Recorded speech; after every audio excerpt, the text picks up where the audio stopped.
Good evening, everyone. I'd like to call to order this meeting of the Village of Riverside Board of Trustees for Monday, May 6th. The time is 7:48. Everyone is always welcome to talk at our meetings at any time that you would like to talk. I would just ask that you be recognized by the chair and make your comments from the podium and begin by stating your name and address for the record. So with that, I would ask our village clerk to please call the roll. President Salas. Here. Trustee Sussman. Here, still. Trustee Fowler. Here. Trustee Valerie. Here. Trustee Collins. Here. Village Manager Scalera. Here. Village Attorney Lance Molina. Still here. Village Attorney Michael Mars. Here. Village Clerk Kathy Haley. Present. Mostly. Thank you very much. And with that, we're going to get another chance to say the Pledge of Allegiance, so please join us. And Peter, if you would. Sure. I pledge allegiance to the flag of the United States of America and to the republic for which it stands, one nation, under God, indivisible, with liberty and justice for all.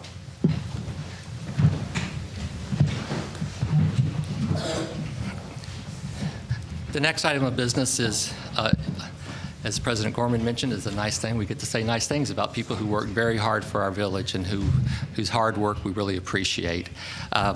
So we're going to do it in the following order: Trustee Reynolds, Trustee Sachi, Trustee Shevitz, and then President Gorman. And so Trustee Reynolds, if you will please join me at the podium.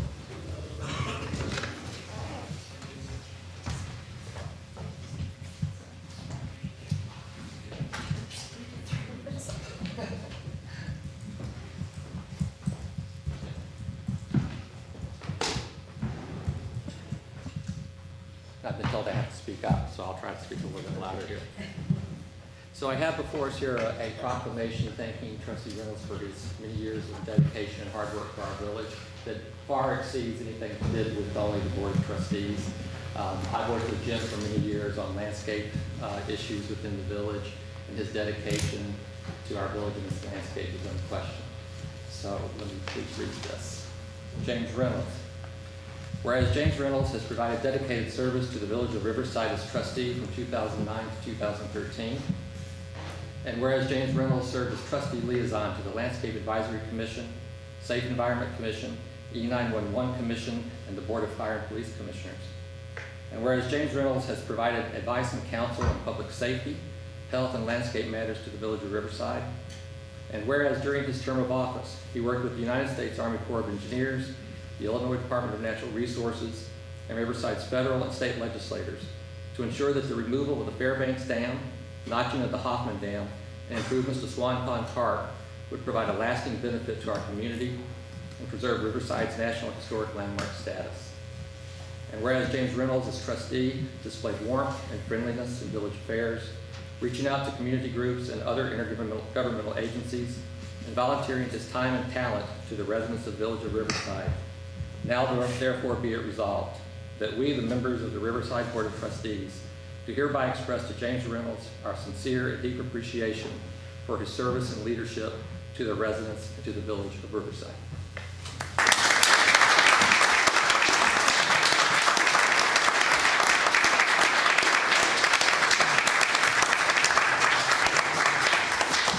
I would just like to add, it's been my sincere pleasure. Thank you so much.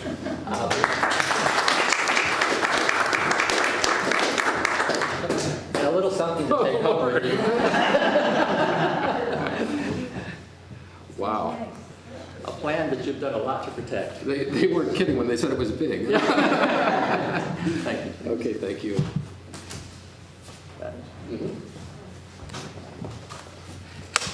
Next is Trustee Sachi, and I've asked Trustee Sussman to please do the honors for Trustee Sachi. Are you worried, Lonnie? Yeah.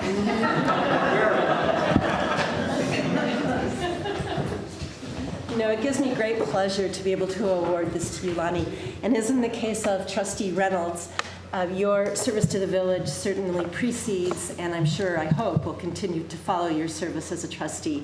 Certainly your tenure with the Olmsted Society, your your unofficial title as current historian of the Village of Riverside, including that fabulous book that was just published. Your commitment to do what you think is right for the village above all else is always has been and always will be appreciated. That's my unofficial introduction to you, Lana. I'm sure you'll give me the other one later on after the meeting. I will. Are you buying a beer or am I? Whereas Lonnie Sachi has provided dedicated service to the Village Riverside as trustee from 2019 to 2013, and whereas Lonnie Sachi served as trustee liaison to the Preservation Commission, Historical Commission, and Police Pension Board, and whereas Lonnie Sachi has provided advice and counsel on finance, personnel, and preservation matters for the Village of Riverside, always with determination and a good sense of humor. Those are my extra comments. And whereas during his term of office, he worked with the United States Army Corps of Engineers, the Illinois Department of Natural Resources, and Riverside's federal and state legislators to ensure that the removal of the Fairbanks Dam, notching of the Hoffman Dam, and improvements to Swan Pond Park would provide a lasting benefit to our community and preserve Riverside's National Historic Landscape status. And whereas Lonnie Sachi as trustee displayed character and friendliness in village affairs, reaching out to community groups and other intergovernmental agencies, and volunteering his time and talent to the residents of the Village of Riverside. And therefore, be it resolved that we, the members of the Riverside Board of Trustees, do hereby express to Lonnie Sachi our very sincere and deep appreciation for his service and leadership to the residents and to the Village of Riverside. Thank you.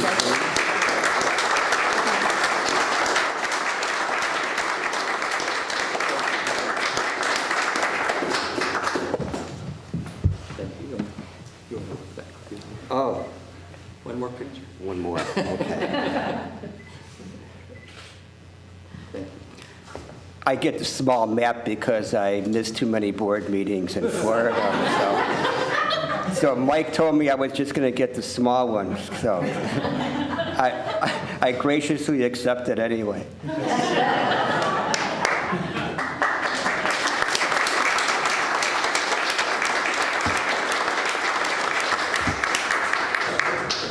Now if I could ask Trustee Ballerine and Trustee Shevitz to step up, please. Put my glasses on so I get the date right. I wish your wife and your son were still here, because many times people don't understand that as much work as the trustee gives, the family gives just as much. So we appreciate your service and the dedication that Amy and Jake has given us by letting us borrow their father and husband. Whereas Mark Shevitz has provided dedicated service to the Village of Riverside as trustee from 2009 to 2013, and whereas Mark Shevitz served as trustee liaison to the Economic Development Commission, Cable Commission, Riverside Chamber of Commerce, and Riverside Farmers Market, and whereas Mark Shevitz was instrumental in the development and implementation of the first Frederick Law Homestead and Riverside Educational and Design Symposium, FRED. Like there should be more than just four. Held on August 18, 2012. And whereas Mark Shevitz developed a plan and coordinated with Metra and village staff to complete a review of parking in the Central Business District, leading to modification that enhanced customer parking in parts of the village Central Business District. And whereas Mark Shevitz has provided advice and counsel on public relations, economic development, and open government matters for the Village of Riverside. And whereas during the term of office, he worked to review the feasibility and implementation of the village's electric aggregation program. And whereas Mark Shevitz as trustee displayed attention to detail and friendliness in village affairs, reaching out to community groups and other intergovernmental agencies, and volunteering his time and talents to the residents of the Village of Riverside. Now therefore be it resolved that we, the members of the Riverside Board of Trustees, do hereby express to Mark Shevitz our sincere and deep appreciation for his service and leadership to the village and to the residents and to the Village of Riverside.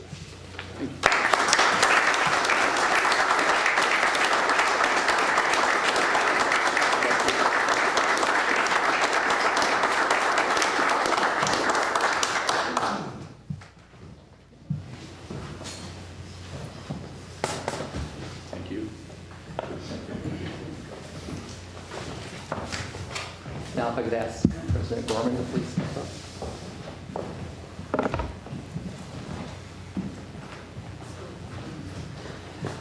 Mike, it's been an honor to serve with you the last 4 years. You have been tireless in your advocacy for our village. The groundwork that you've laid with our legislators and our other municipal and state partners is something that we will gladly build on. We very appreciate that very much. Whereas Michael C. Gorman has provided dedicated service to the Village of Riverside as village president from May 2009 to May 2013. And whereas Michael C. Gorman first served the Village of Riverside as a member of the Village of Riverside Long Range Finance Committee.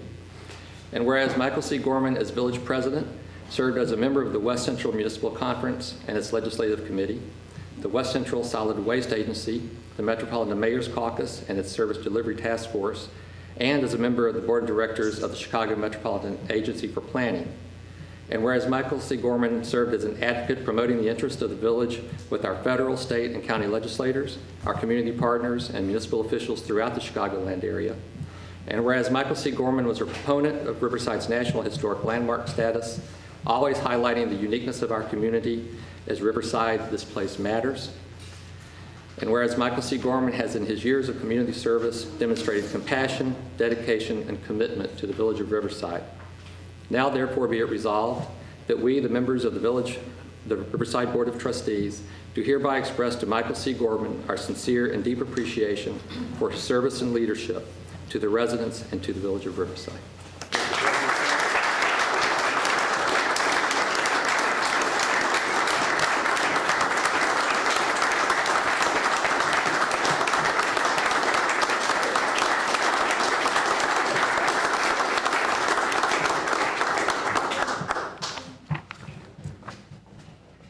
Well, it's sort of, didn't know quite how that would feel, but there's sort of a weight off the shoulders. I appreciate those words, Ben. But I'm going to say a few things. I'm not going to let you all get out of here all that quickly. The other three trustees were very brief, so let me make up for them, but I'll keep it brief. First, I want to recognize the people who have been important to me over the past 4 years. First of all, my family. My wife, Linda, who is here with me, has been my constant support and encouragement. I think you've all seen her at my side at very many of our meetings and many community events. She's been at my side throughout metropolitan Chicago as I've represented the village. My 3 adult children, Mike, Mo, and Mark, supporters all the way. And interestingly, they've become pretty good at being critics, giving me some advice and counsel, and they've been a big support to me. My friends and neighbors, those folks who I've known for 5, 10, 20, 30 and more years that I've lived in this town. I thank you. If not for those folks encouraging me 4 years ago to step up, I might not have sought elective office. So I thank them, and I thank the friends and neighbors whose acquaintance and friendship I've made over the past 4 years. Being village president puts you in a position to interact with people that you would never otherwise have an opportunity to do. And let me tell you, I am much better for that opportunity. Volunteers, all of our residents who have given their time, talent, and passion to the village, who have stepped up and served on village commissions, who have been the driving force behind our community events, and who have otherwise stepped up for the village. I thank all of you.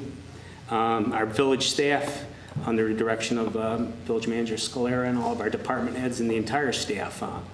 Dedicated professionals, consummate professionals, allowed the village to succeed as we have and as it will in the future. And of course, I'm going to mention those 3 guys who didn't say very much, but my running mates, Jim Reynolds, Lonnie Sachi, and Mark Shevitz, who have stood by my side during the last 4 years, and more importantly, were at my side more than 4 years ago when I made this decision to run for village president. So I thank you 3 gentlemen. Now, however, now is not the time to look back, is it? It's the time to look forward. So I'm not going to give you a list of accomplishments, which is kind of like sometimes often done at these occasions. What's happened over the last 4 years will stand a test of time, and it will stand as a testament to the village board. So I want to look forward. For the village board, fiscal responsibility. Pressures on villages' financial resources will continue into the future. To protect the financial health of our village board must continue to measure every decision that relies on our tax dollars against a backdrop of fiscal responsibility. Riverside is on a positive course as a result of this policy of fiscal responsibility practiced by the village board over the past 4 years. Be involved and proactive on behalf of all of us. You owe us nothing less. For all of our residents who are listening on TV and will check out the video later, you've heard me say that so many times, please implement the Central Business District Plan. The CBD plan was adopted by the village board on April 15th. It's not the village board's plan. It's not CMAP's plan. It's the residents' plan. The plan reflects the vision of our residents.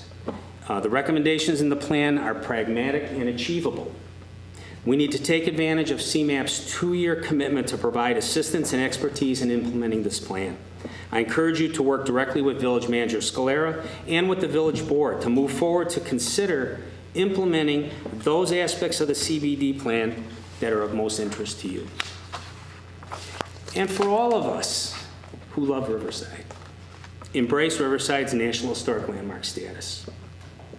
Riverside is a singular, unique community. It is a treasure to be protected and promoted. People from throughout the United States and around the globe seek out our village to study the lessons of Frederick Law Olmsted and walk through his living laboratory. Riverside's rich history is a touchstone for our village. The village board must continue to balance the necessity to preserve with the need to promote. So, with that being said, I will graciously pass the key to the village office, which I received from former President Wyduk, who I thank you for being here today. I will graciously pass the key to the village office to President Sells, and I will wish him and the entire village board good fortune and success.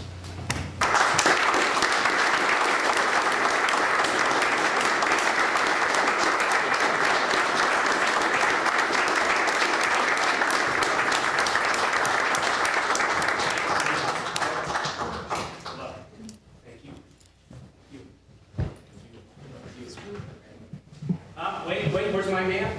Where's my plan of Riverside? Come on. Don't leave me out here. All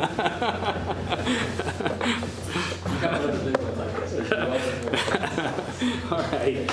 Thank you very much. I'll proudly treasure this, so thank you very much. Thank you.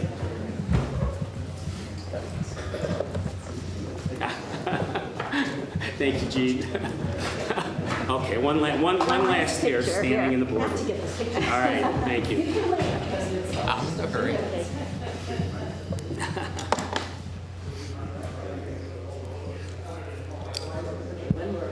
Sorry, everybody. This is very important. Which way does this work? It's okay. She keeps me up here longer. I'm going to start talking again. There we go. Thank you, Jim. Thank you. You're welcome.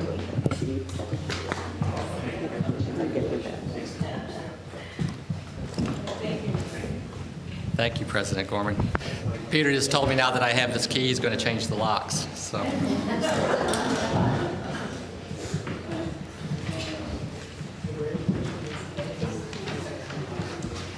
So we now move on to presentation of petitions, communications, the reports of village officers. And I get to begin with an exceptionally pleasurable opportunity here. You see that I have beside me an empty seat. That's the seat vacated by my election as president. So tonight I get to recommend to the Board of Trustees an appointment to fill that vacancy. And that appointment that I would recommend is Michael Foley. You would be hard-pressed to find a more caring, devoted person about our village than Michael Foley. He was born and raised here, went to school here. He was a Riverside firefighter from 2001 to 2003. And when he quit doing that, he then formed the Emergency Services Group that provides volunteer support to our fire department when it's on call. He's been an integral member of the Big Chill group that, along with the Riverside Junior Women's and the village staff, provides the ice rink for the village. And he has also served on the Riverside Swim Club for 10 years. I see that his wife Karen and son Thomas are here. We're delighted to have you here. And so it is with great pleasure and honor that I ask for a motion and second to appoint Michael Foley as village trustee. So moved. Second. Any discussion? Ms. Haley, would you call the roll? Trustee Sussman. Aye. Trustee Pollock. Aye. Trustee Valerie. Aye. Trustee Collins. Motion carries. So, Mr. Foley, if I could ask you to step up and please be sworn in.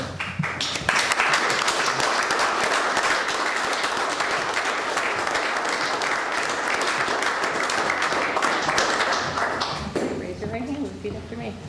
I, Michael Foley, do solemnly swear I, Michael Foley, do solemnly swear that I will support the Constitution of the United States that I will support the Constitution of the United States and the Constitution of the State of Illinois, and the Constitution of the State of Illinois, and that I will faithfully perform the duties and I will faithfully perform the duties of the office of Village Trustee of the Office of Village Trustee for the Village of Riverside, Illinois, for the Village of Riverside, Illinois, to the best of my ability. to the best of my abilities.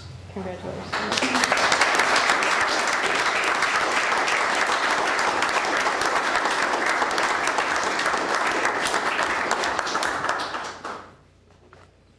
Thank you.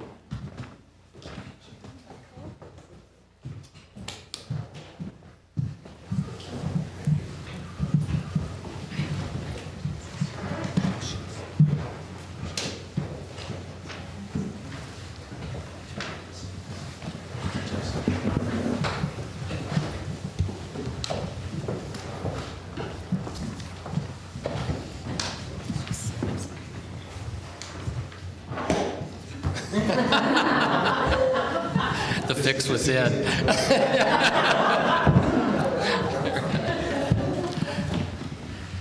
Well, I like the looks of this. This is very nice.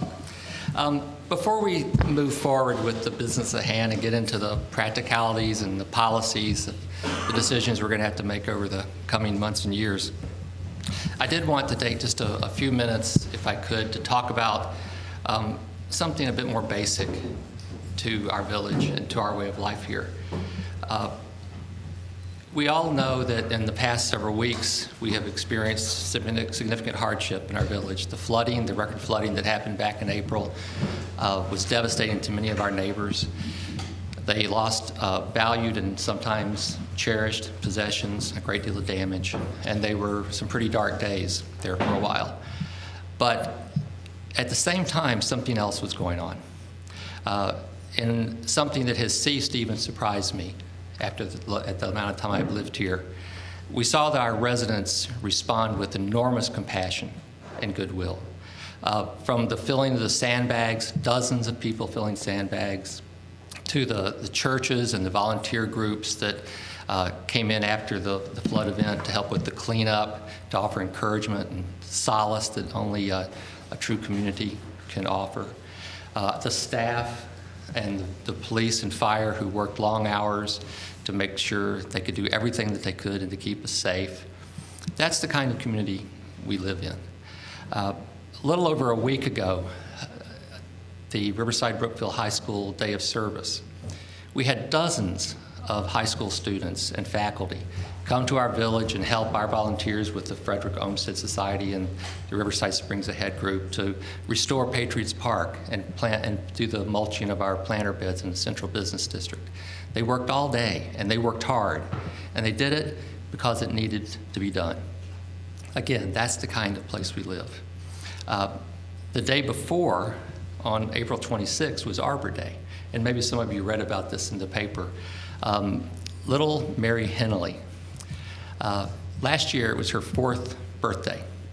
But instead of asking for presents for herself, she asked the people that came to her birthday party to donate money so that she could plant a tree for Riverside. And on Arbor Day, standing alongside our village forester, Mike Collins, she planted that tree. And now if you go over in front of Ames School in the triangle there, you'll see a brand new ironwood tree because of Mary's selflessness. And then yesterday at the swim club, we had the junior women's charity put on a bike rodeo to help kids learn about, and parents for that matter, learn about bicycle safety. And 2 of our police officers, Officers Miller and Hamilton, were there, giving up their time, volunteering their time on a Sunday afternoon to meet with our kids to help them learn about safety. This is the kind of community that we live in. And this is the context, the greater context, that provides the backdrop to the work that we do as your village government. It's sometimes easy to forget that the sustaining pulse of our democracy and the inspiration for a more perfect union begins right here in the local community. It's here that we can most easily bridge the gulf that sometimes happens between government and citizen. Because here, elected officials are in the first instance neighbors. And the conversations that take place between elected officials and citizens, they don't happen in the halls of power. They happen in the aisles of Riverside Foods. They happen on the sidelines of a soccer game. That is our challenge for the future. At a time when partisan bickering too often engulfs public duty, it's the local community that stands as a levee against a debilitating flood of fear and cynicism. It is here that we have the capacity to strengthen and to rebuild the civic duty that makes our democracy possible, and to create a government that honors our hopes and our aspirations. Riverside is a special place with a special past. We have inherited much, but it is within our power to bequeath even more. We all honor our legacy, and we are all proud of our legacy.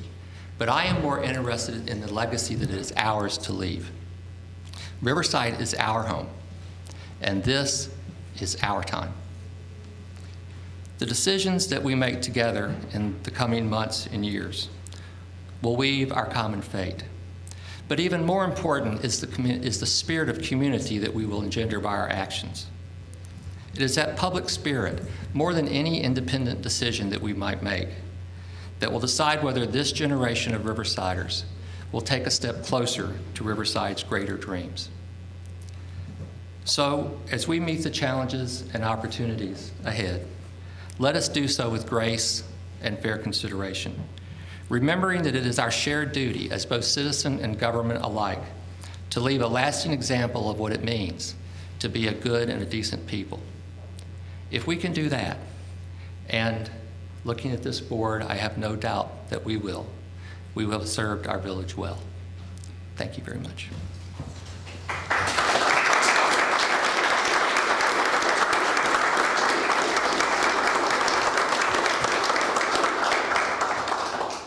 And now to the business at hand.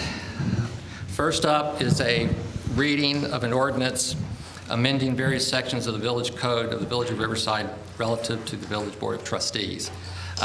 There are 3 parts to this ordinance. The first part is a change of our meeting date and time. We have been meeting for a long time now on the first and third Mondays of the month.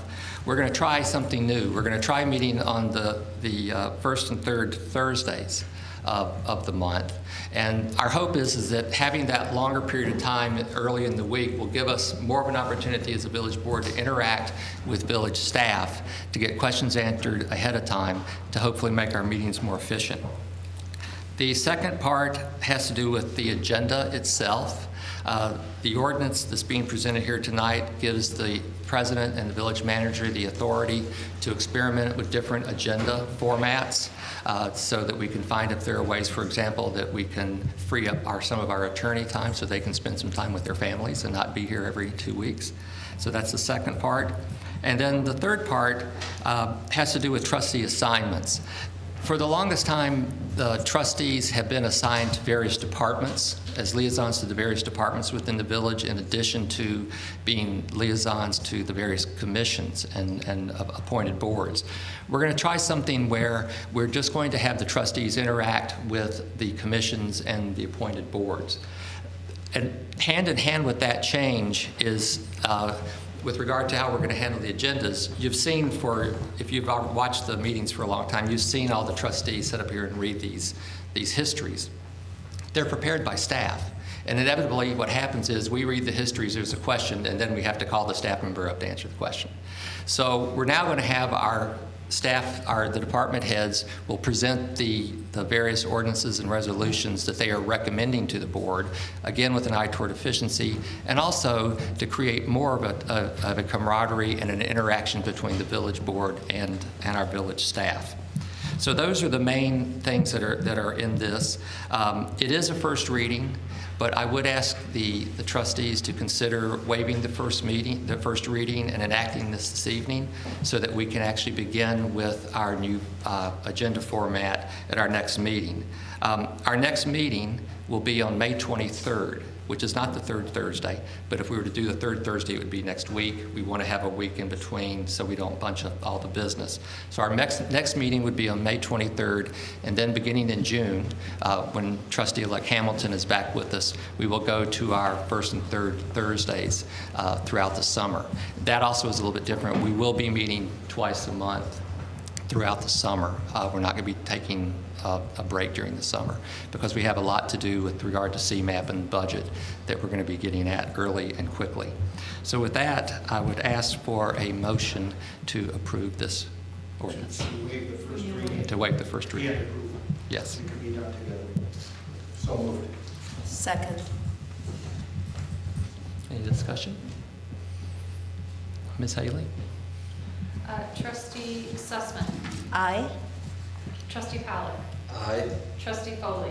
Aye. Trustee Valerie. Aye. Trustee Collins. Motion carries.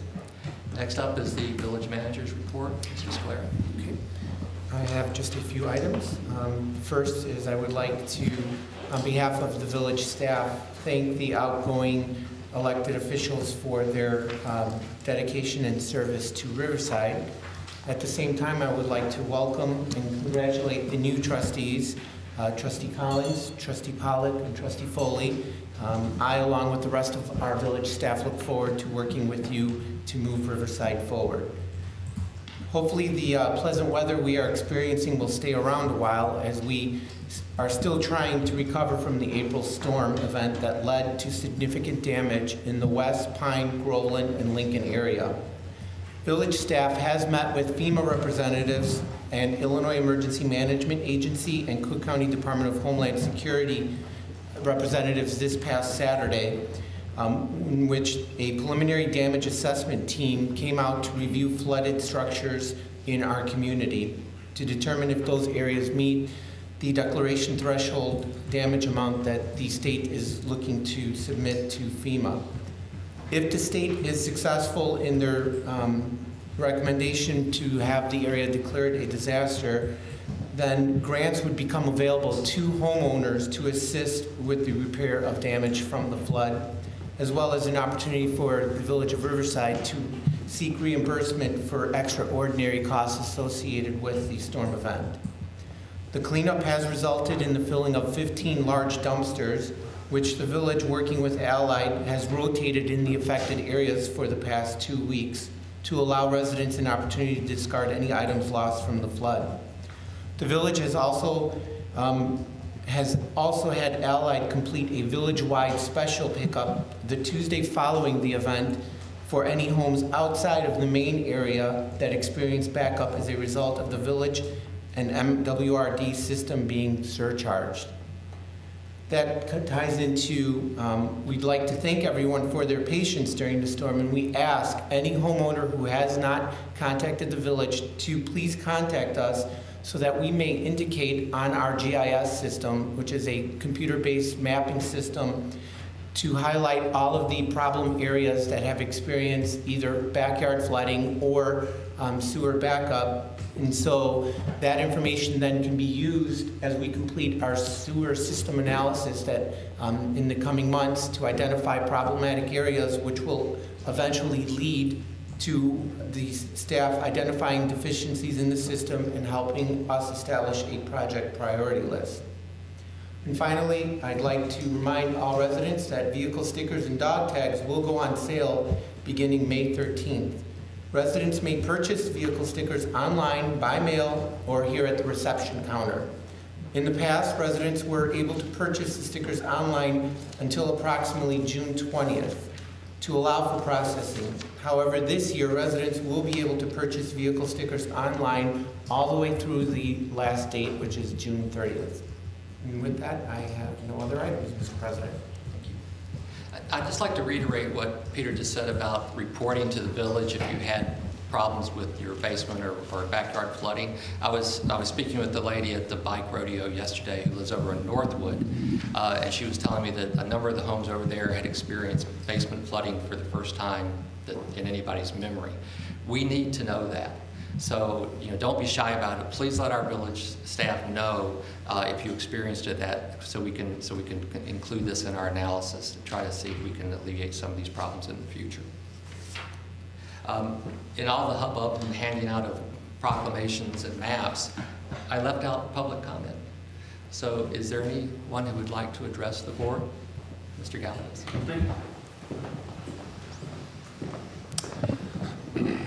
Alex Gallegos, 3234 South Harlem. Good evening, Mr. President, trustees, those in attendance, and to those watching at home. Sir, I come before you and the village board on behalf of the Chamber of Commerce. It is my pleasure to inform the public of the upcoming chamber events that the village will have here, mostly in our central business district. It'll be my pleasure to serve in that post and to work with the new village board, cooperation of the CMAP implementation. And I wish everyone here the best of luck and integrity. There's certainly not a question here. Just very looking forward to everything that's going to happen here that we've discussed in previous chamber meetings. So looking forward to everything. Thank you so much. Thank you, Mr. Gallius. Next up is the village attorney report. Only to congratulate and extend best wishes to those outgoing elected officials and to congratulate and wish all the best for the next terms of office for the newly elected officials. All the best to all of you. Thank you. Jean, did you want to say something about Laura, or did you want to wait until you're... Is that a part of the consent agenda? How do you... It would be part of the consent agenda, but if you would like I'd like to pull it out, please, when you get to that. That's fine. And then ask, somebody here is going to talk about it. Thank you. Is there anyone here for the Promorama with the Arts Center? Okay. We're going to we'll pull both of those out, the consent agenda, so we can consider those separately, so that the folks that are here can tell us a little bit about it. So on the consent agenda for this evening, we have the File and Review Board of Fire and Police Commissioners meeting minutes February 19th, 2013. File and Review Economic Development Commission meeting minutes April 4, 2013. And File and Review Riverside Historical Commission meeting minutes for February 25th, 2013. So I'd ask for a motion for approval. Motion. Second. Say it. Trustee Sussman. Aye. Trustee Pollock. Aye. Trustee Foley. Aye. Trustee Valerie. Aye. Trustee Collins. Motion carries. Next up is a motion to approve the special event application for the Riverside Arts Weekend. And Trustee Sussman, would you like to say a few words? Yes, please. I'd like to ask Jill Mateo to come and talk about the application, please. RA is now in its 6th year, Riverside Arts Weekend, and it's scheduled for May 18th and 19th.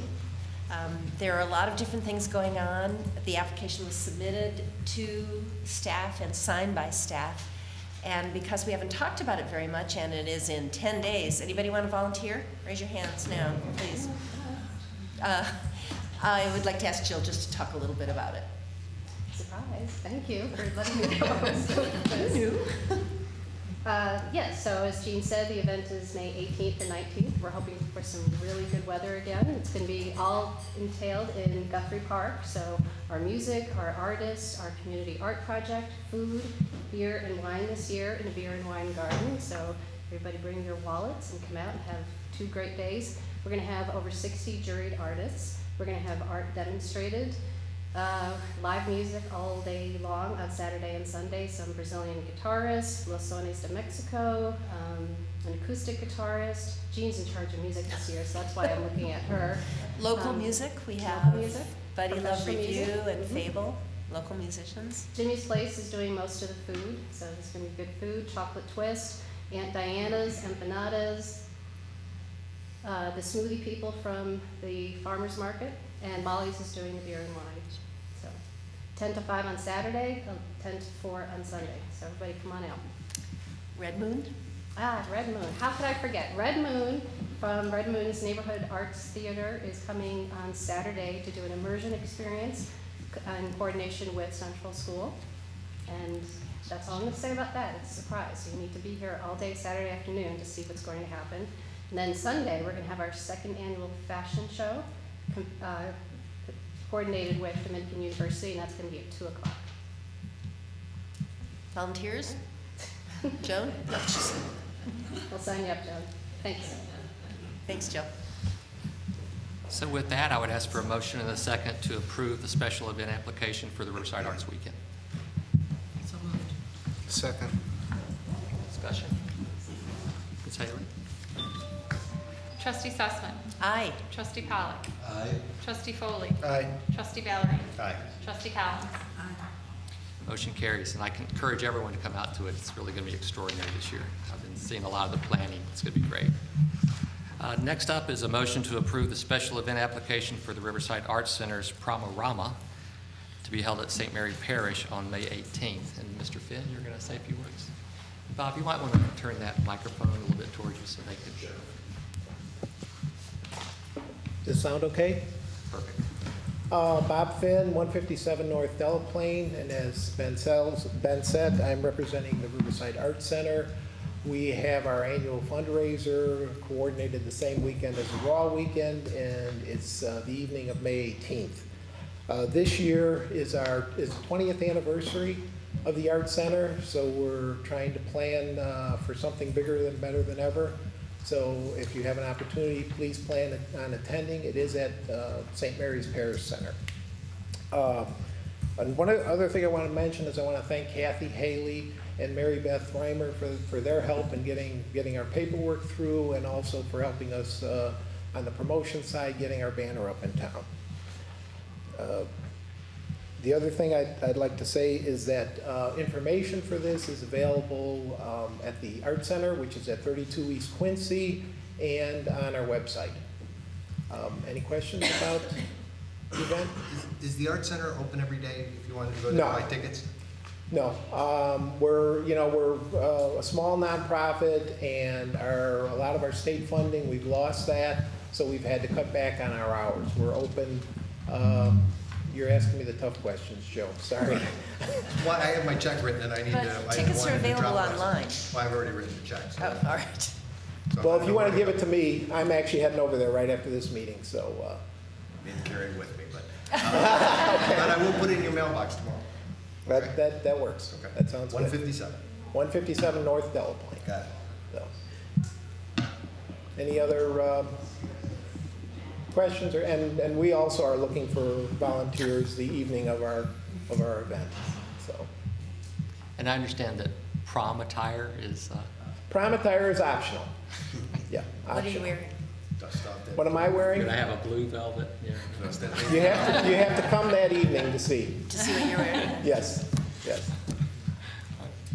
you, Mr. Finn. Thank you very much. So I'd ask for a motion to approve the special event application for the Riverside Arts Center Prom-a-Rama. So moved. Second.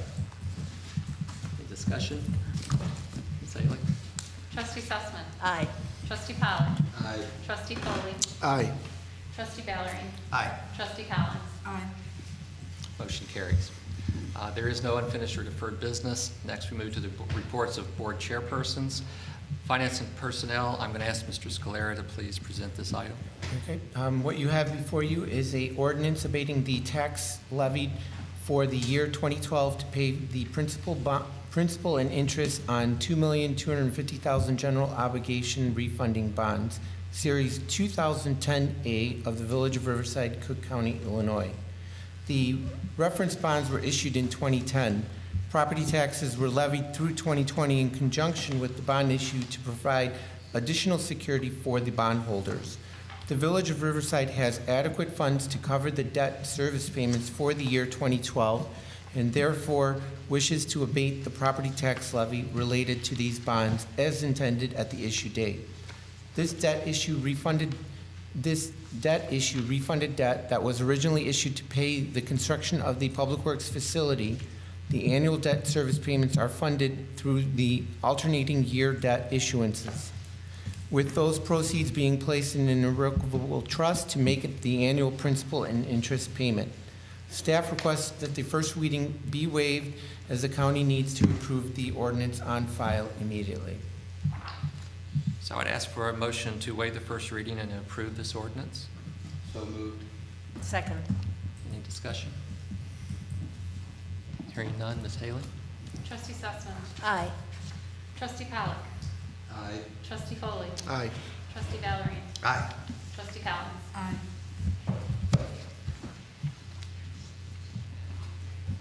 To my knowledge, there are no reports of the Public Works or Public Safety or Rural Parks and Recreation. Is that correct? Correct. So we will move then to Building, Planning, and Zoning, and I'll ask Trustee Sussman to please present these two items.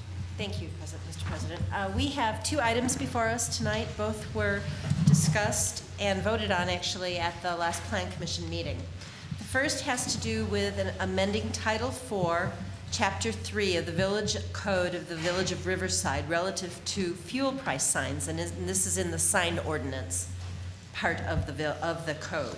And this is a part of the building code. It is not a part of the zoning code, and that helps explain some of the process. So let me just read what we have before us. At the Plan Commission meeting on March 19th, the Commission considered an application from Texor, which is at the corner of Quincy and Harlem, for sign-related changes to its location. Although several of the requests related to the signs were approved by the Plan Commission at that meeting, a request to install 2 digital pricing panels where manual fuel price displays are currently situated on the existing pole sign were unable to be considered because both the existing non-conforming sign and proposed digital price display fell within the addition of reader board, and reader board signs are prohibited altogether in the B1 zoning district. Based on the consensus of the Plan Commission members that the prohibition on reader board signs in the B1 district was not intended to include the display of fuel prices at gas stations, the Plan Commission gave direction to the village attorney to bring back a proposed text amendment clarifying that fuel price displays are not intended to fall within the prohibition. And just as a bit of clarification, in our village code, the way the sign ordinance works is we have very specific sign ordinance that allows or doesn't allow certain kinds of signs in the different districts in the village. And this kind of reader board has not been allowed in the village. And so the Plan Commission's role is within the context of what is in the ordinance and what isn't, is to approve the sign. But if it's prohibited by our code, then there's nothing to approve or disapprove. And the village ordinance and the planning code and the zoning code also are very fluid. It's impossible when these are reviewed, it's impossible when these are written to think of all the circumstances that may arise in the daily life of a village. And so this is one very, very good example of a gas station situation where the Plan Commission, and I was actually on the Plan Commission when the sign ordinance was written, and that in itself was a very extensive process. It took months to do that. And we never talked about gas stations. And now, by law, these price changes have to be there, and reader signs currently are the way it's done. And so this draft ordinance reflects that. Mike? That's a summary of what happened, right? Yes, yep. Absolutely. Okay, so having said that, it's just background for people who are listening to this. The Plan Commission considered a proposed text amendment that would remove fuel price displays from the reader board sign definition and would allow signs with manual, digital, or LED displays of fuel prices to exist as permitted signs within the B1 business zoning district. And so that includes Harlem Avenue, where we have our gas stations. The Plan Commission, on a unanimous vote of 6-0, recommended to the Board of Trustees that the proposed text amendment be approved. In making its favorable recommendation, the Plan Commission relied on among other things, a consensus among long-serving Plan Commission members that the definition of reader boards in the sign code had not been intended to include fuel price signs, a representation from the owner of Minuteman that gas stations are required by law to post their prices, the fact that fuel price signs are largely static in nature, meaning they're not changing every other minute, and the longstanding practice of all gas stations of posting fuel prices as a way to entice passing motorists to patronize their establishment. The proposed action, this is the first reading of the ordinance. If the board agrees with the proposed text amendment, the ordinance may be approved upon second reading at our next regular meeting. It says May 20th, but it's May 23rd. So this is really just for discussion. We have no vote tonight. This is just the opportunity to ask questions of myself or Mr. Mars, who was in attendance at the meeting, and Bob. There he is, Mr. Carraher, too. Well, if there are any questions. I don't have a question, but I know the first reading and second reading of an ordinance gives an opportunity for people to come and speak and if they have issues. I mean, this has been on the Plan Commission, and it states here clearly that, you know, the gas station, and we all know it, prices change sometimes while you're standing at the gas pump. And it either goes up or down, and you know, if we need to be able to allow our gas stations that were within our village to be competitive with neighboring gas stations. So I would, and this is I think a very good opportunity for us again to waive the first reading and allow this gas station and other gas stations along Harlem to get in line and start doing this, because 2 weeks can cost quite a bit of money. And I think it's an important thing for our businesses. And that's, you know, 2 weeks is a long time. Well, I would agree that it's important for our businesses, but gas prices are currently shown at gas stations. This is just to allow a reader board. I understand that, but the change is hourly. And we have this ordinance that we do have a procedure that one of the reasons we have it is because this is the first time it's discussed. So if anybody, any resident or anybody in the audience has any concern, then we have in this case a little over a 2-week period to allow for those kinds of discussions. And we're not prohibiting the gas stations from showing their prices. In fact, their prices are shown in all the gas stations in town. And I think this is actually I disagree, Joe. I think this is a good example of why we want to encourage participation from residents and particularly new board members at this point. And I would just suggest that we wait until the 23rd. I don't hear any urgent request from Texor. They're not here. Bill would have been here if he needed to be.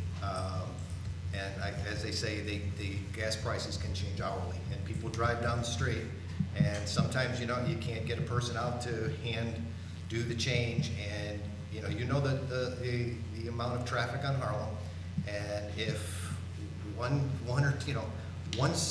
sweep of a stoplight, 50 cars can go by. And yet, Joe, in the proposed description of the ordinance, it says that prices don't change very often. So, that's one reason we're allowing the reader board. So if that's not the case, then that's a good reason to open up the discussion. Specifically says because prices aren't going to be changing that often. In real life, prices change pretty well, then that's another reason I went from for $4.49 to $3.99 on my way home from work today. So that's fine, but I'm just saying that in the proposed Well, I would like to make an a motion that we waive the first reading and we adopt this tonight. I second that. Motion by Trustee Ballerine, second by Trustee Pollock. Further discussion? Yes. I would just like to say I generally agree with Trustee Sussman that more public comment is always better. But I believe, did we ask if there was public comment tonight? And I don't believe there was any. And there was also a public hearing where people had the opportunity to comment on it. That's why I'm comfortable waiving the first reading. Trustee Cobb? My understanding was that we weren't going to do a first reading tonight even. Were we doing a first reading tonight? This is a first reading, yes. Okay. So then next time that it was raised, it would go through. Yeah, it would be voted on at the next meeting. And That's right correct. now, we're still allowing them to post to the manual board and make changes to the board. So it's only an issue of if they can have a digital board. Correct. I would prefer to wait for public hearing, so that people have an opportunity to speak if this is the first time that they've heard it. I don't see the harm to the business to wait because they can do the manual changes.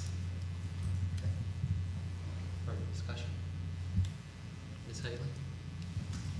So this is a motion It's a to waive. combined motion. It's to waive Motion and to waive approve. and approve, okay. So, Trustee Sussman. No. Trustee Pollak. No. Trustee Foley. No. Trustee Valerie. Yes. Trustee Collins. No. Motion does not carry. I would ask the trustees, do you want to have this up for another discussion at the next meeting, or would you like to put this on the consent agenda? Well, could we make another motion To do what? to approve it on first reading? no. No. That would have been Joe's motion. You We need wanted to waive the first in order to reach approval at a first reading, and that motion failed. So our two Explain options. that again. There is a requirement pursuant to ordinance that ordinance approvals require 2 readings. The first time is only for discussion purposes. The second time is on the agenda is when it is to be put up for a vote. The desire of Trustee Valerie was, and you have this authority, to waive the first reading requirement and proceed to approval at the first reading at this meeting. And so there was a combined motion to waive the first reading and approve tonight the ordinance. It failed. So the first reading was not waived, and so it would require it to come up at the next meeting for approval on the merits. On first reading? No, it'll be the Next time second it'll be reading. the This second. is the first reading. Well, I guess I've made my first rookie mistake. I thought I could make another motion, and the only reason I voted no was I wanted it to be unanimous. You know, if someone's uncomfortable waiving first reading, I generally think we shouldn't waive first reading. But, so that was the only reason I seconded the motion and then voted no. I thought we could then approve the first reading, but I suppose at the second meeting, it doesn't matter because we can get final approval at the next meeting. Correct. Correct. So it all comes out the same. And just as a way of explaining something, it wasn't really that relevant here, but when there's a combined motion, it's perfectly appropriate for a trustee to make a motion to do 2 things at once. But it's also the right of a trustee to ask for a separation of those questions if you want to vote on them separately. And that can be made, and by consensus it can be allowed, or it can be a subject of its own motion and a second and a vote. But in this case, I don't think that was an issue for anybody. The only issue was not so much whether we're going to approve it. It sounds like everybody thinks this needs to be done, but it's whether we want to do it now or give more time for the public to become aware of it, and if there are concerns, to bring them before you. So with that said, is there consensus to put this on the consent agenda for the next meeting? Yes. Okay, that's what we'll do. Trustee Sussman, next. Yes, I have another item before us, and this is slightly different. This concerns the zoning code, not the village code per se, a part of the village code. And it is before us because the Plan Commission, from which comes recommendations for changes in the zoning code, was actually locked in their vote about what to do about this. So they voted 3-3. So therefore, we get to start the discussion. And this has to do with a change to the variation procedure for fences. As it stands now in our code, any application for a variation in zoning has to go before the Zoning Board of Appeals, of which Richard used to be chair, and there's a fee assigned to it, which is $1,000. And that fee of $1,000, it exists regardless of the size of the project for which the variation is being sought. And the petitioner in this case wants to put a fence up in her yard, and the fence is not within our zoning code. It has to do with the angle on the corner. And she asked that consideration be given for the $1,000, as her estimate is that the cost of putting up the fence won't be a whole lot more than that. It's not putting up an addition, which could be a couple of $100,000. And there was apparently, I was not at this meeting, but apparently there was a lengthy discussion among all the Plan Commission meeting members about whether or not the fees, whether or not there should be a separate variation procedure for fences, and no decision was raised. And so before us tonight is actually a discussion about that, how we want to proceed. If in fact fencing which is in the and what it means is that if it's a part of the plan commission, or excuse me, a part of the zoning board of appeals, then we have to send certified, our process has been to send certified letters to residents within X number of yards of the home, and to have a court reporter at the meeting, and all these add up, and our estimate is about $1,000, and that's where the $1,000 comes from. And so then the discussion is what to do about this. Do we want to continue with the $1,000 fee? Do we want to change it somehow? And that is our discussion, I think, tonight. Michael, right? And I think, to just add one variation before you start the discussion, is although a fence variation is what raised this issue, it's my understanding that at the Plan Commission there was some discussion about having a different fee structure for temporary structures. So if the board wants to include that in your discussion tonight, you can do that as well. It was more, you're correct, temporary structures. Non-permanent is I think was the words of Commissioner Sterner, but was more in line with the value of the project. If the project is, it doesn't matter whether it's a fence or a shed or solar panels or whatever it could be. It's if the item that is being put up is of a non-permanent nature, so it's not an addition on a house or a fence or whatever. And the value was, I think they threw around $5,000 or $10,000. I can't remember where we fell off on.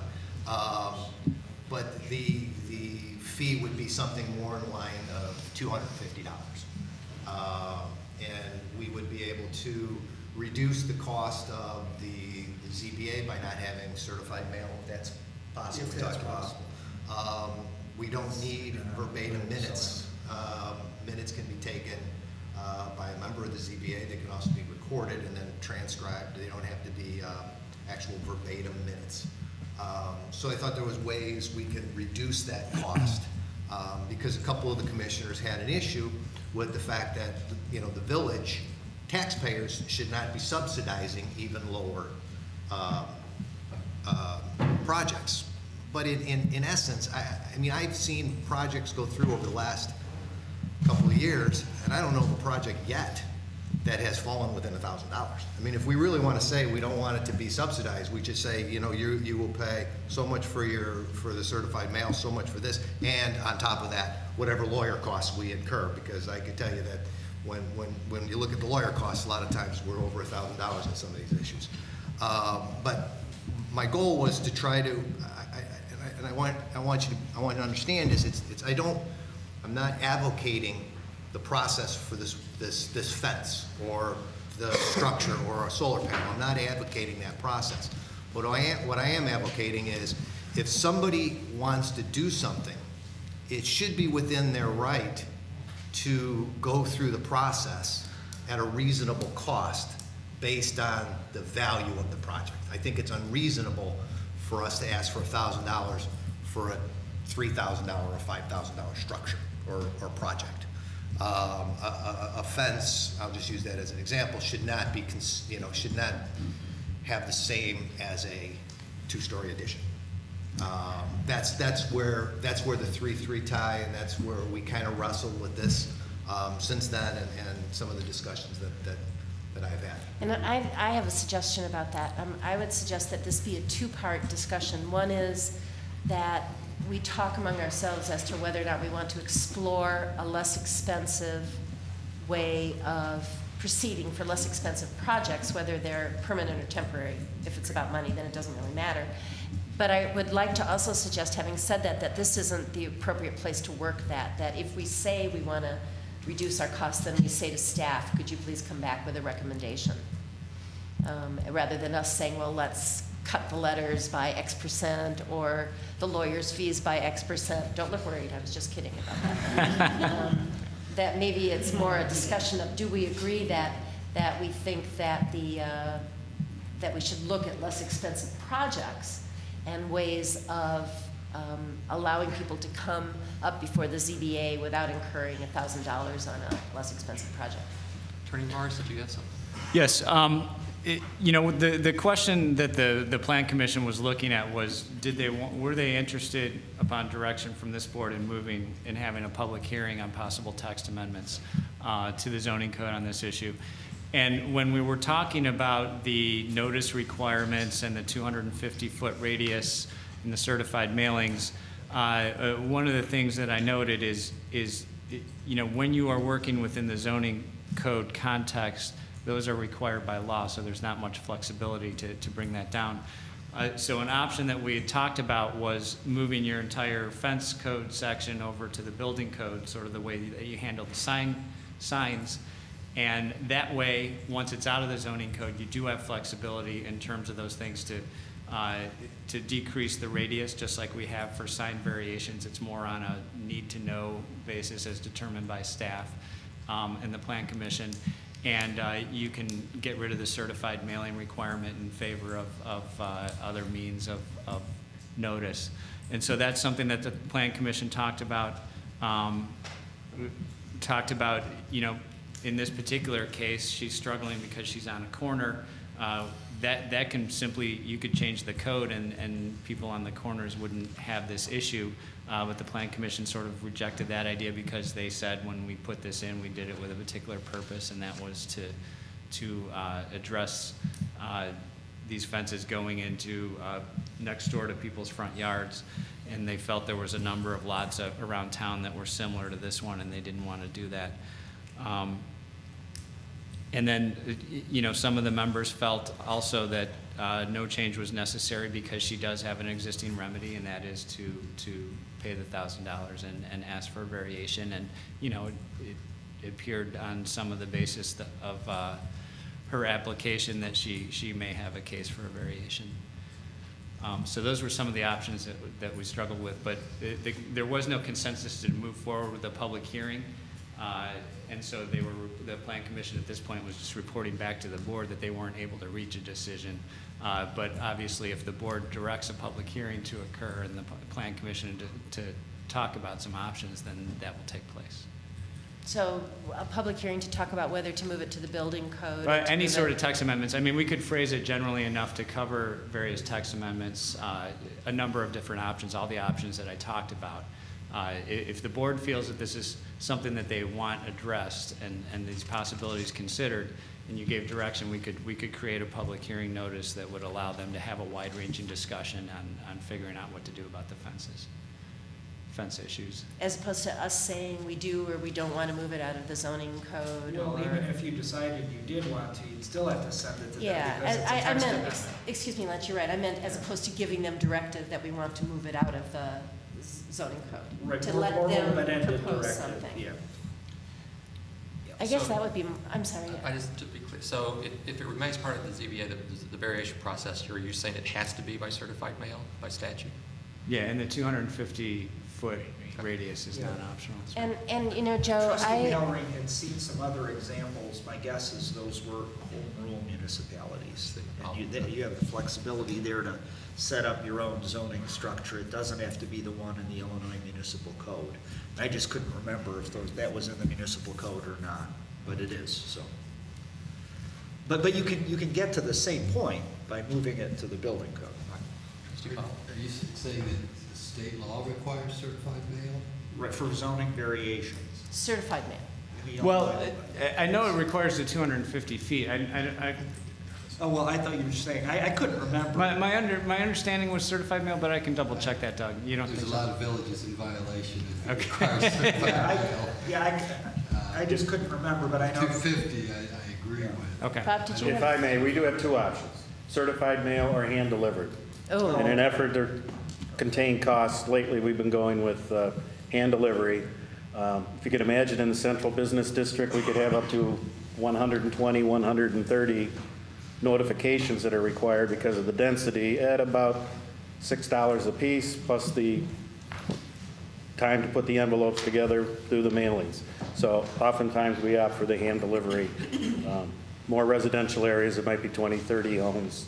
So that's how we've been accomplishing it, to control costs. But we've been doing that because that is pursuant to our code. Yeah, exactly. And which is a slightly different question. So we don't really know the answer at this point about whether it needs to be, do you recall? It gives two options. It did, the two options are specifically in our code. What about the state? Oh, and state law will need to check. Right. I just can't remember as I sit here. Because so what do we want to do? Do we want to wait until I still think it belongs back in the Plan Commission, because I would just prefer that it go back in the Plan Commission. I think, as I said earlier, when the zoning ordinance was redone 6 or 7 years ago, Jack, if you recall, the fencing part of it was very contentious and took a lot of debate. I, for one, am not willing to say that we should put it in the general village code or in the building code, because it'd be cheaper that way. I don't think that that's a very good approach offhand until we see a recommendation. And Joe, I'd also like to hear what the Plan Commission has to say about the recorded minutes. For me, this is, I believe there was a court reporter there, right? Yes. But there are no court reporting.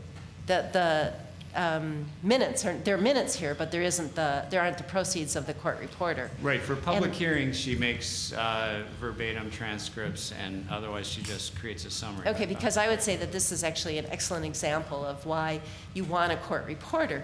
There was no way to tell from her minutes why three commissioners voted in favor and 3 commissioners voted opposed. And I, in fact, ended up calling some of them, which I frequently do anyway, but if somebody was reading this at midnight and wanted to understand the thinking of the commissioners, there's no way they could have figured that out. So I think there are very good reasons that we have a court reporter for public hearings, certainly, and that discussion about the value of it belongs in the Plan Commission, not really here. That's my view. I would like to direct that the Plan Commission look at it in a timely fashion. One more question for you, Mike. So I understand that one option with regard to the fencing would be to move the fence to the building code. Mm-hmm. But what about Trustee Ballering's point about price-sensitive projects, things other than fences, like a solar panel? Right. That solution doesn't really address anything other than the fences. And I'd like to reiterate, Ben, I think just because it's less expensive doesn't mean it's less important. And I don't think that in itself is a reason for moving something to the building code. And I agree. I agree with you 100%. That's why I don't want to move to the building code. I just want to make it able for somebody to have the opportunity to come in front of the ZBA and make their case. Whether it's fences, whether it's solar panels, whatever it is, I just want to make it, I think she has the right as a resident in this village to come forward to in front of the ZBA and make. She does have that right. Not at $1,000 is onerous on the cost of the project. So that's why I think that we should have the cost of the hearing should be more in line with the cost of the project. And that's fine. And I would recommend we send that back to the Plan Commission. In fact, when I talked to one of the commissioners who had voted against proceeding with that, the comment was that had somebody said, we support it contingent on the building department or the staff coming back with a plan for reducing that cost, then it might have passed. But there was no, the motion was yes or no, it wasn't. We support a lower rate contingent on having a plan that covers all the costs for the village. Ask a question for the village attorney and the village board. Is our fee structure really the purview of the Plan Commission? Isn't that the purview of the village board? Well, yeah, ultimately everything in the zoning code is... Even to the sense of making a recommendation, the Plan Commission, in my experience, Plan commissions do not comment on fee structure of the village. Well, but they're conducting a public hearing, and it is part of the zoning code, so they could ask for a report from staff on fees, because they're doing a full, public hearing. It's not a black and white issue, though, Doug. I understand what you're saying, Trustee Powell.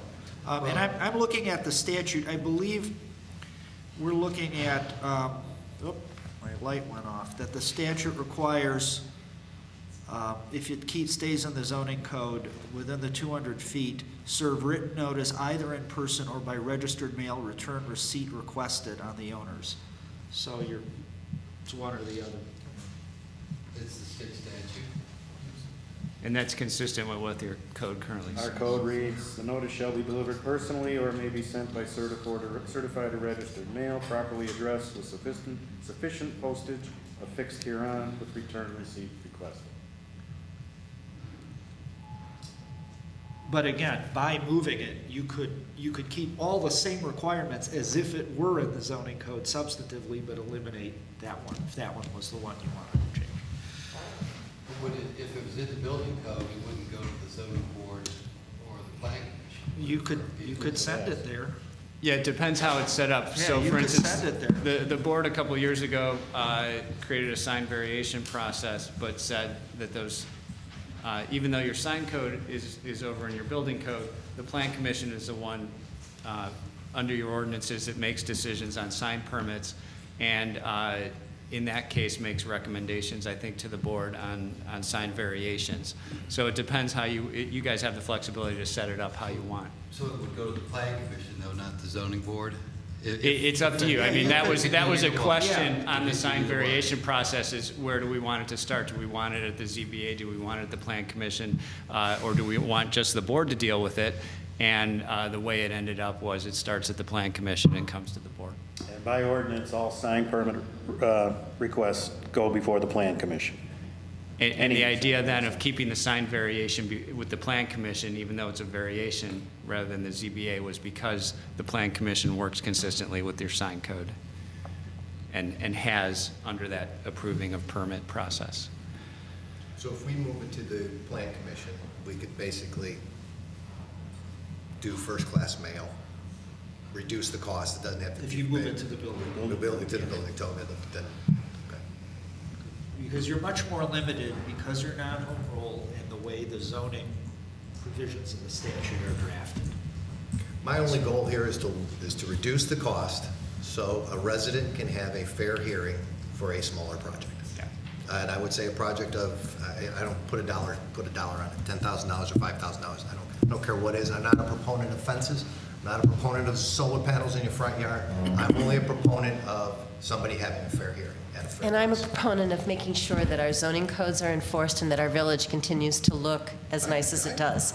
So I understand that there's concern about lower cost, but that's not my only concern, Joe, and I'm not, at this point, I'm not in favor of putting it into the building code, as I said, because it's cheaper. But giving a person an opportunity to have a hearing. So why don't we just turn it to the Plan Commission and say our objective is to reduce the cost for smaller projects? What would you recommend?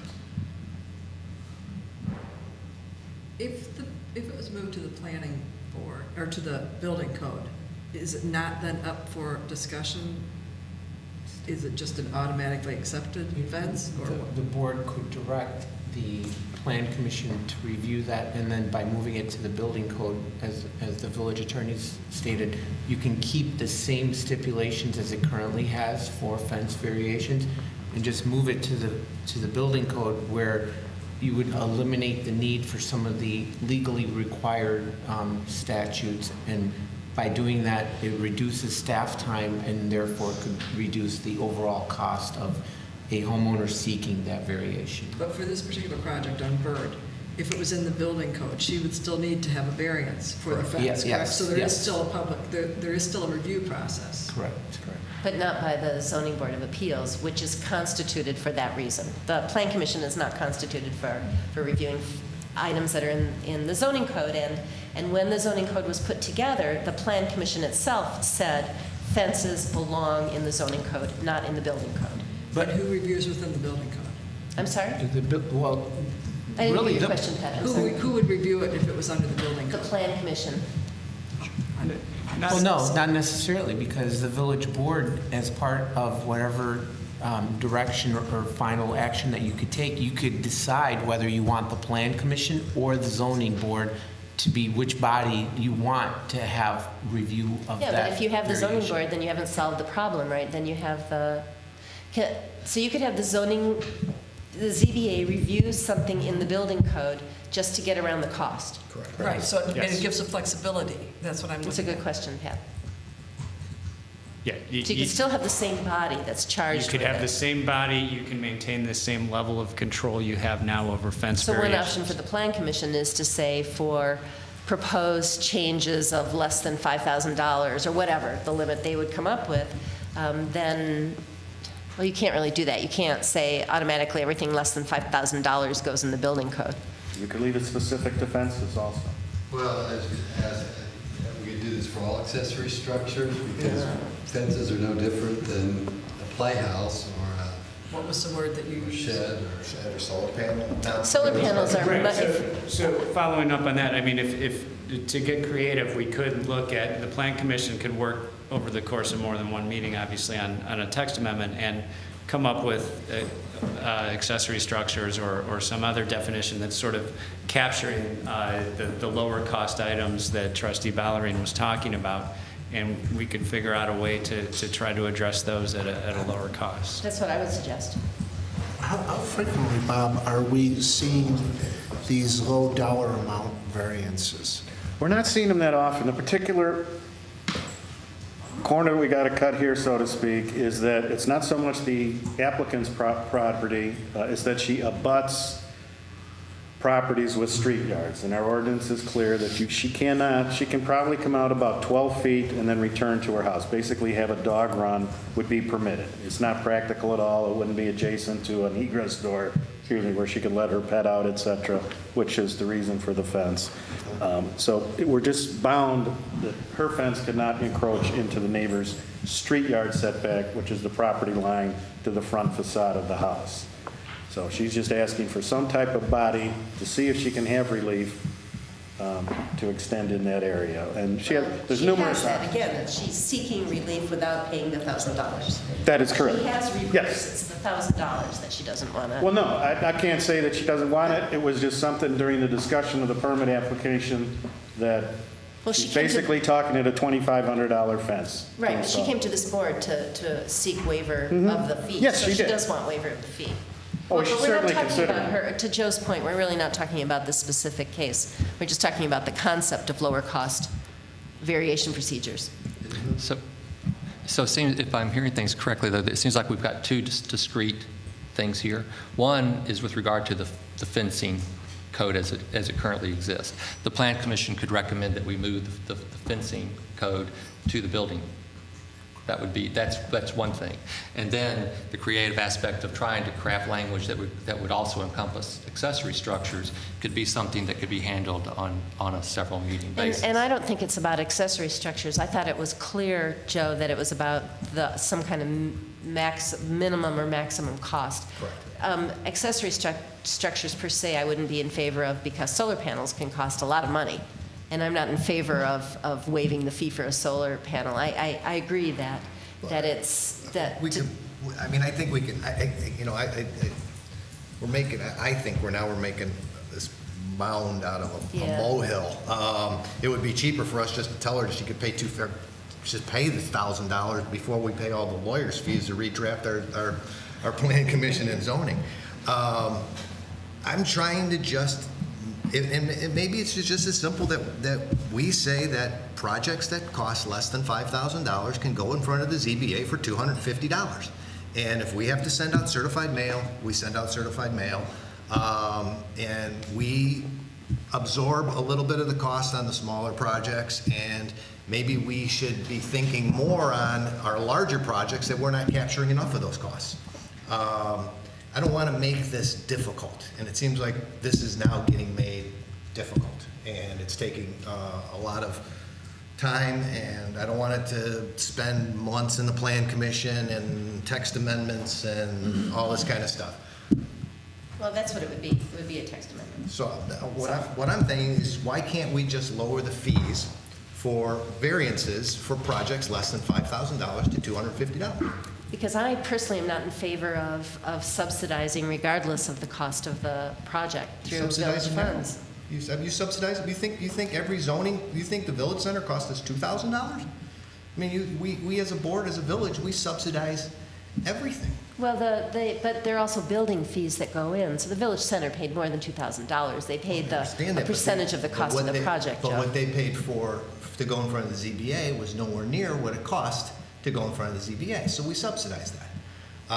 That's the function of government. There's things we all subsidize. I subsidize District 96 and District 208. And I don't have a child in it. We all do that. So I just want it to be fair is all I'm looking for. And I understand that you don't want fences all over the place. I agree with you. You don't want solar panels all over the place. I agree with you. All I want is this lady to have a fair hearing at a fair cost, period. And I think it's as simple as saying that projects that are valued at $5,000 or less, or $10,000, I don't care the number, is $250, or a percentage, or something like that. And then that's it. Okay, so let's ask that question. Is there a consensus with regard to what Joe just suggested? Is there a favorable view of that? If I may, I came into the discussion thinking that the variation fee should cover our costs, but now I feel differently. I do think that maybe Trustee Ballerine has a good point.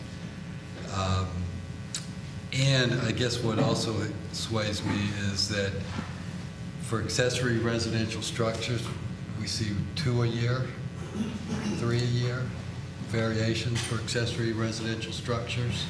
Typically, for 1 a year, maybe for a garage, so accessory sheds are easy to comply. Yeah, we're That's why I wanted to know. and so, and I think that's where Trustee Foley was going with his question was, how much of a volume are we really talking about here? To go through And so if we're talking about whether we subsidize $1,000 total a year, spread out amongst all the taxpayers of the village, maybe it's not that big of a deal. And I certainly would not start to compromise our zoning code and start moving things to the building code for the sake of saving a few $100s over the course of the year. I would, though, let me conclude by just saying I would definitely want the village staff to look and see how we can reduce our costs on these variations, if there's any way to do that, in conjunction with lowering the fee. And I said that was the last thing, but one more thought.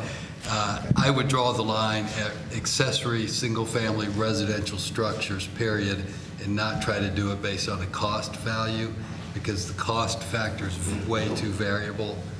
One guy's fence costs $500, the next guy's fence costs $7,000, $8,000. I think it just should be, if it's an accessory residential structure, then we charge the lower fee.